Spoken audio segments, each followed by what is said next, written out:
임재 앞에 잠잠해 주 여기 계시네. 와서 모두 굽혀 경배해 신령과 진리로 주의 임재 앞에 잠잠해 주 여기 계시네.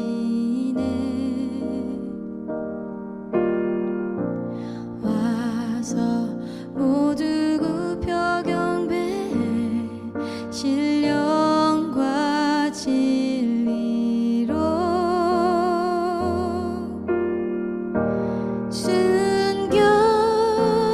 순결하신 주님 거룩한 존전에 주의 임재 앞에 잠잠해 주 여기 계시네.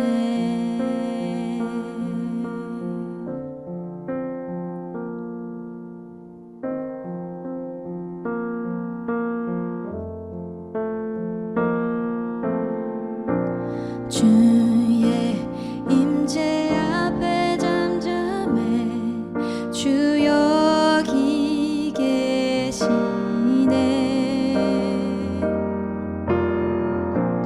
와서 모두 굽혀 경배해 신령과 진리로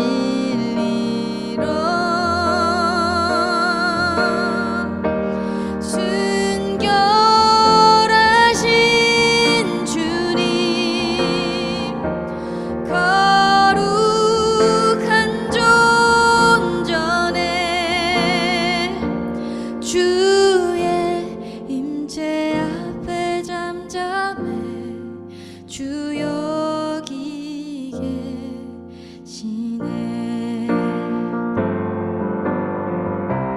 주의 임재 앞에 잠잠해 주 역사하시네.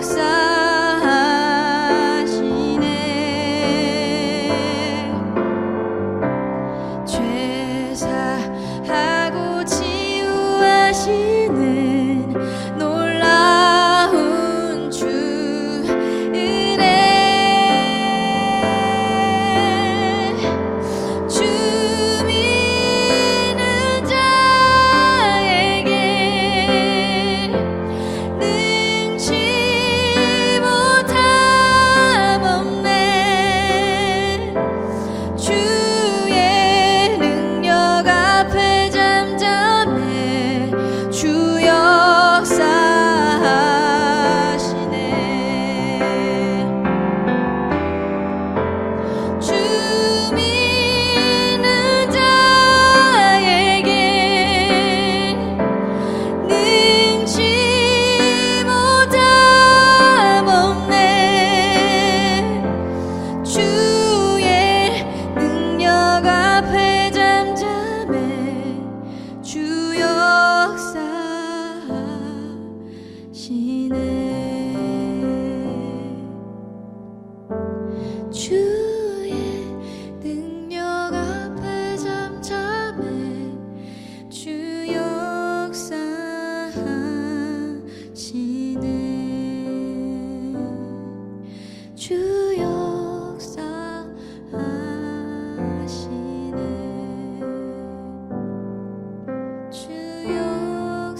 드디어 성막이 완성되었습니다. 그러자 하나님께서 출애굽 후 오랜 시간 동안 이스라엘 백성을 인도했던 구름을 통해 그분의 임재를 보여주십니다. 시내산 정상에 머물러 있던 구름 기둥이 산 아래 세워진 성막 위로 자리를 옮기며 하나님의 임재를 보여주었습니다. 하나님은 그분의 영광을 나타내는 불도 함께 보여주심으로써 이스라엘 백성이 지은 성막에 임하셨음을 확실히 나타내 주십니다. 33절 하반절부터 34절입니다. 모세가 이같이 역사를 마치니 구름이 회막에 덮이고 여호와의 영광이 성막에 충만하매. 그동안 멀리 계시기만 하던 하나님이 그 어느 때보다 가까운 곳에서 이스라엘 백성과 함께 해주십니다. 지금까지 그러셨던 것처럼 하나님은 이스라엘 백성이 가야 할 길과 멈춰야 할 곳을 낮에는 구름으로 밤에는 불러서 확실히 보여주십니다. 이제 이스라엘 백성이 할 일은 하나님의 인도하심에 순종하는 것입니다. 36절부터 38절입니다. 구름이 회막에 떠오를 때에는 이스라엘 자손이 그 모든 행진하는 길에 앞으로 나아갔고 구름이 떠오르지 않을 때는 떠오르는 날까지 나아가지 아니하였으며 낮에는 여호와의 구름이 성막 위에 있고 밤에는 불이 그 구름 가운데 있음을 이스라엘의 온 족속이 그 모든 행진하는 길에서 그들의 눈으로 보았더라. 우리는 항상 하나님이 우리의 인생길을 인도해달라고 요청합니다. 우리가 어디로 가야 할지 확실히 보여달라고 기도합니다. 하지만 순종할 마음이 없이는 결코 하나님이 보이시는 길을 따라갈 수 없습니다. 그러니 우리는 길을 보여주시면 따를게요 라고 기도하기보다는 주님을 따를 테니 길을 보여주세요 라고 기도해야 합니다. 하나님의 백성을 하나님이 인정해 주신다는 뜻으로 하나님은 그분의 영광을 나타내는 불과 그 주위를 감싸는 구름을 성막 위에 그리고 성막 안에 보이셨습니다. 몇 마디 말로 칭찬하는 것보다 더 소중한 행동이 있다면 바로 불과 구름을 통한 하나님의 임재입니다. 그동안 하나님의 말씀에 반기를 들고 불순종하던 이스라엘 백성이 성막 제작에 있어서만큼은 철저하게 순종했죠. 오늘 본문은 그 사실을 나타내기 위해서 가장 많이 반복해서 사용한 표현이 있습니다. 여호와께서 모세에게 명령하신 대로 되니라. 무려 7번이나 이 표현이 나옵니다. 하나님은 이렇게 하나님의 뜻에 순종한 이스라엘 백성들, 그들의 모든 수고가 하나님의 뜻에 합당한 것이었다는 것을 말씀해 주시기 위해 불과 구름을 성막 안과 위에 머물게 하신 것이죠. 몇 마디 말보다 하나님의 행동은 더 강력한 힘이 있었습니다. 여러분, 하나님의 영광과 임재는 순종하는 사람들 모두에게 주어지는 특별한 선물입니다. 오늘 우리도 하루를 살면서 하나님의 영광스러운 임재를 선물로 받아 누리는 순종의 하루를 보내기를 소망합니다. 성막에 하나님의 영광의 불이 임하자 모세는 감히 그 안에 들어가지 못했죠. 마치 건축업자가 공사를 진행할 때는 마음대로 집안을 드나들지만 공사가 끝나고 집 열쇠를 집주인에게 넘겨주면 그 후부터는 집에 함부로 들어갈 수 없는 것과 같습니다. 완성된 성막의 주인은 더 이상 모세가 아니라 하나님이신 거죠. 35절입니다. 모세가 회막에 들어갈 수 없었으니 이는 구름이 회막에 덮이고 하나님의 영광이 성막에 충만함이었으며. 여러분, 우리의 몸과 교회도 다 하나님이 주인이십니다. 그 안에 하나님 이외에 다른 어떤 것도 우리는 함부로 들여놓으면 안 됩니다. 오직 하나님만이 나 자신과 우리 교회의 주인 되시는 삶을 사는 여러분이 되시기를 바랍니다.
아버지여, 이름이 거룩히 여김을 받으시오며 나라가 임하시오며 뜻이 하늘에서 이루어진 것 같이 땅에서도 이루어지이다. 오늘 우리에게 일용할 양식을 주시옵고 우리가 우리에게 죄 지은 자를 사하여 준 것 같이 우리 죄를 사하여 주시옵고 우리를 시험에 들게 하지 마시옵고 다만 악에서 구하시옵소서. 나라와 권세와 영광이 아버지께 영원히 있사옵나이다. 아멘.